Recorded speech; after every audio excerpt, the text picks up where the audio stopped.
অ্যাসালম গ্রুপকে তাদের এই ঋণ না পরিশোধ না করে কিভাবে আবার নতুন করে পুনর্বহাল করার চেষ্টা করা হচ্ছে, এটা নিয়ে সরকারের সাথে অ্যাসালম গ্রুপের কোনো সমঝোতা হয়েছে কিনা এই বিষয়টি জানতে চাচ্ছি। ধন্যবাদ। মাননীয় মন্ত্রী। মাননীয় স্পিকার, বিএনপির রাজনীতি অর্থনৈতিক কার্যক্রমের মধ্যে কারোর সাথে কোনো সমঝোতা করার কোনো সুযোগ নেই।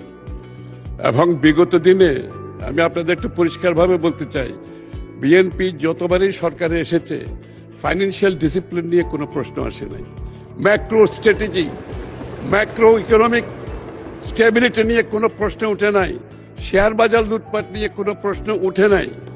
সো বি অ্যাসিওরড, বিএনপির রাজনীতিতে অর্থনৈতিক পরিকল্পনায় সমঝোতার কোনো সুযোগ নাই। এবং যারাই ব্যাংক থেকে টাকা নিয়েছে, পালিয়ে গিয়েছে, সকলের বিরুদ্ধে মামলা হয়েছে, মামলা পার্সু করা হচ্ছে। এবং এটার জন্য আমরা বাইরে প্রফেশনাল ফার্মগুলোকে অ্যাপয়েন্ট করেছি এই টাকা দিয়ে যারা পালিয়েছে এগুলো রিকভারের জন্য। একদিকে G2G গভর্নমেন্ট কাজ চলছে, অন্যদিকে রিকভারি যে ফার্মগুলো আছে প্রাইভেটলি তারাও কাজ করছে। ইনশাআল্লাহ আগামী দিনে আমরা এই টাকা